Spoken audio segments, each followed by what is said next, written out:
Prior general experiences. Pascong Pinoy during fraternal visit.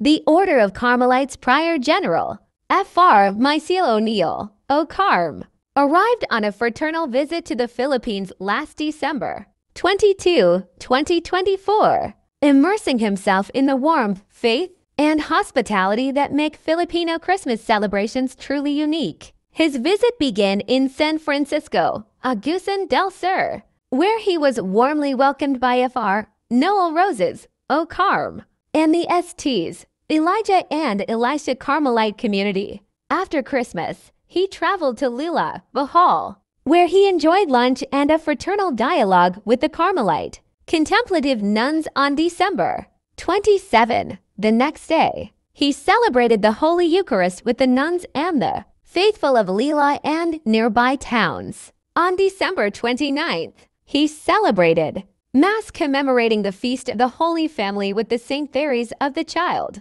Jesus Carmelite community in Ormoc City, members of the Carmelite family, and other friends of Carmel. This was followed by a special dinner in honor of the birthday of the late Br. Isaac Anivel, O.Carm, and in celebration of the presbyteral anniversaries of Frs. Christian Bunaf, Esmeralda Ruforial, and Reynold Cagoy, O.Carm. The next day, he visited Holy Family Heaven, a center for the elderly where he assisted with anointing a resident and met with some local benefactors. Returning to Manila on December 31st, he visited the Spring of Carmel Novitiate in Quezon City, sharing Merienda Cena and celebrating New Year's Mass with First Melvin Lorono, Dionisio Ramos, and Esmeralda Ruforial, O.Carm.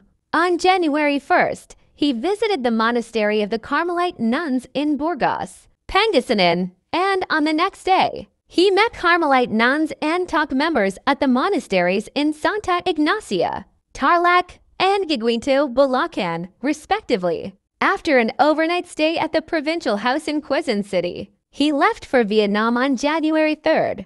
The Philippines Carmelite province extends its heartfelt gratitude to Prior General Mysil O'Neill, O.carm for his meaningful visit, which brought inspiration, encouragement, and blessings to all the communities he touched.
Oh, pero marami dyan sa malapit sa Burnwood. Member yan sila ng choir nung yung St. Francis. Filipino song for Christmas. Diba siya yung report sa Burnwood? Yun. Oo.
ABS.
Merry Christmas din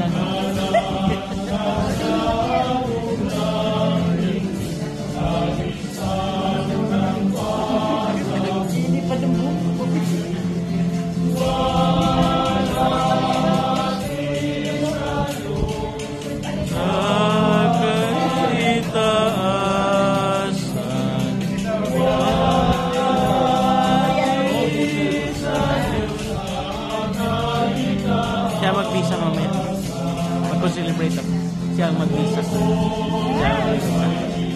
Ilan kayo? Tatlo kami.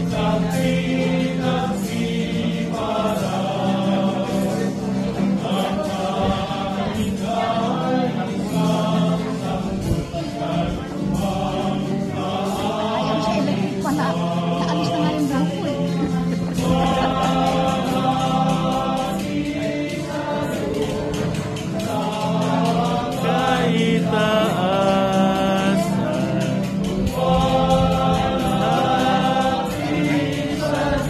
Sa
But it's possible if it depends on our evaluation. It's possible that we have readmissionists. Yeah, so depending on our evaluation, there are some who express that they want to come back. But we have to, of course, evaluate and interview. But this year we have a good number of aspirants.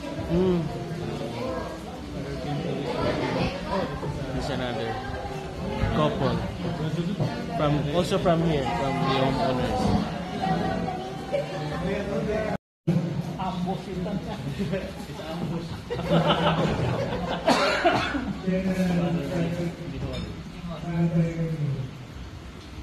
Please still remember Father Peter as well as one. Remember Father Peter? Father Peter and Father Bob. Father Anton. Kortrijk and Hoogland. All the So, as early as those years, we were the Carmelite. So, General Prior, we are blessed and we are honored to have you in this community, and we invite you to be here more often. So you can visit Father Melvin, Father Logo, and all of us here. Okay? So, Father General Prior, welcome to Gloria 3. Welcome to our community. Happy New Year. Here po na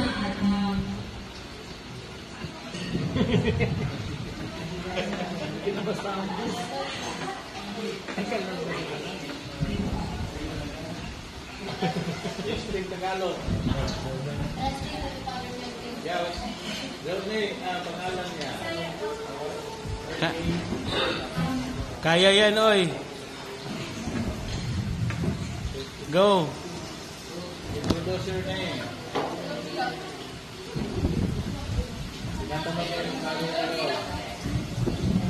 Go, go.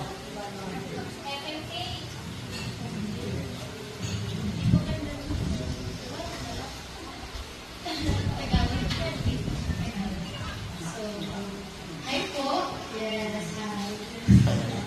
Good afternoon. So here at the Carnival Youth, here in the Philippines. So welcome to the Philippines. Yes. Yes. So I'm Luana, and You are? You are? Chanel. Chanel.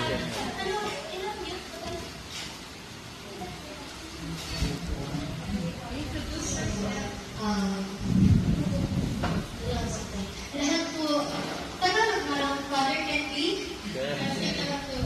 Yours. Lahat po ng youth is 21. So, we really expect next year na mas madami at bubuhay po yung youth in Pilipinas. Salamat po. So there are 21 in the group, and next year they are expecting that they are encourage more members to be part of their group. Thank you.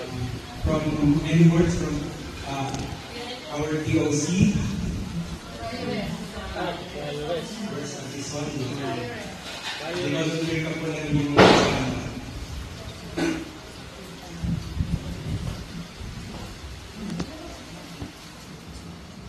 Good afternoon, Father Rodo and Father Quentin.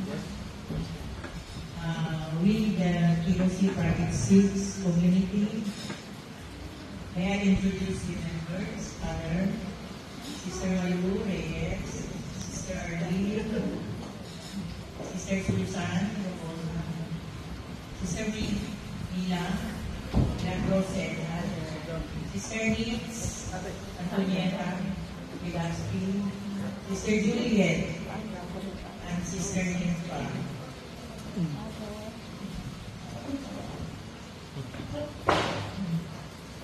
I am Sister Solly, the driveress of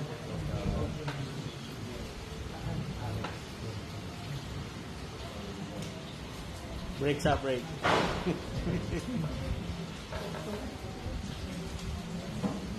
We welcome you, Father, here in our community. Here, we are a member of this house. This is our home. So we welcome you here.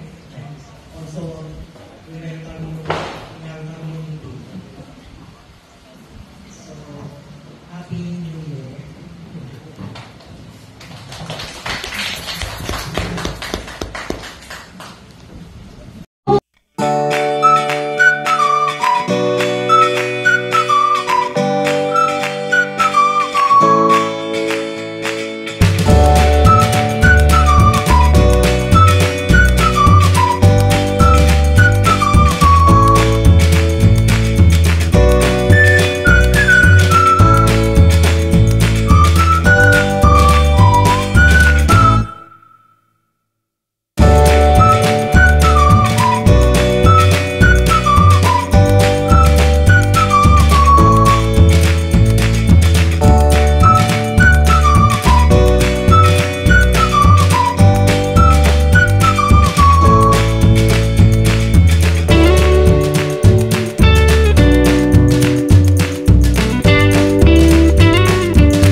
Mas dako.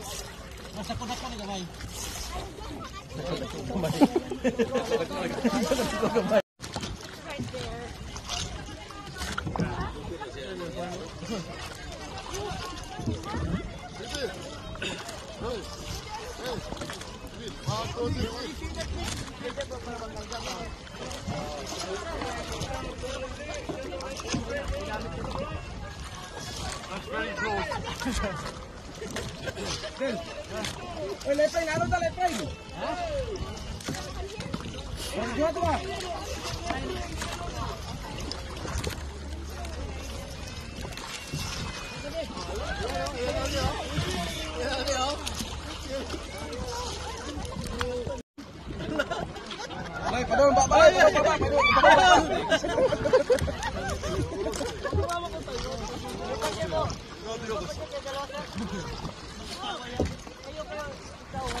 Kasi ito ano?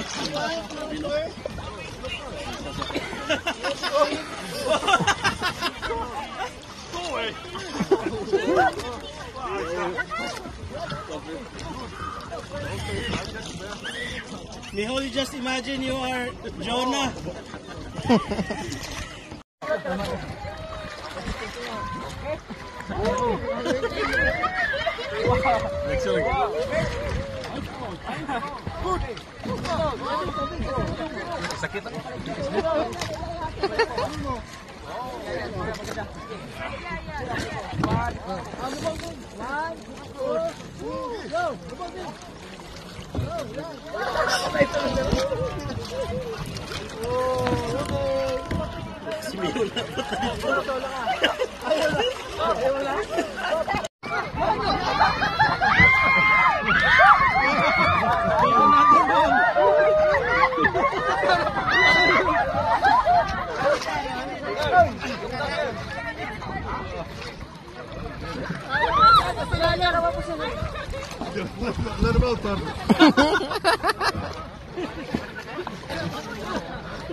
Underwater.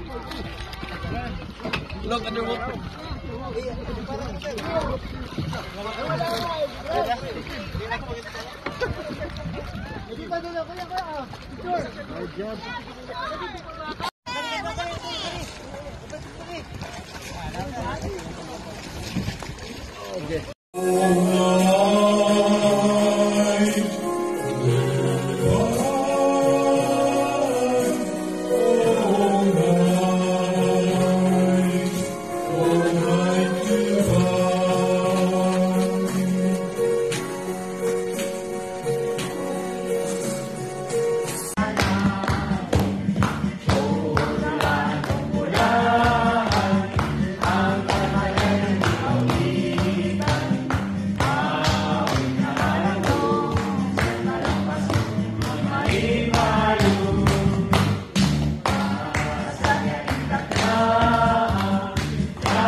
Hello. If you know the Carmelites, men and women in the Philippines, you are bound to have heard about St. Titus Brandsma. St. Titus Brandsma is the name that the province of Carmelites have taken as their patron. Titus Brandsma, who died in Dachau, a martyr and a journalist, a very inspiring figure. And the Carmelites in the Philippines have produced this book that tells his story and contains a beautiful collection of photographs. We did this in order to promote people's knowledge of this saint, but also it's a fundraising project for the many works in which the Carmelites are involved. So if you come this way and you see this book, you would do very well to pick it up, look through it, and then buy it. You won't be disappointed. It's a great story of a man in the Netherlands who devotes his life to the gospel, joins the Carmelite order, becomes a professor, teacher, spiritual guide, and because of his opposition to National Socialism, ends up in prison, and finally ends up in the concentration camp, where he dies. So come and read the story, look at the book, enjoy the pictures, get a sense of how important this man is for the life of the Carmelites in the Philippines, and perhaps might even say something to you as well. Thank you.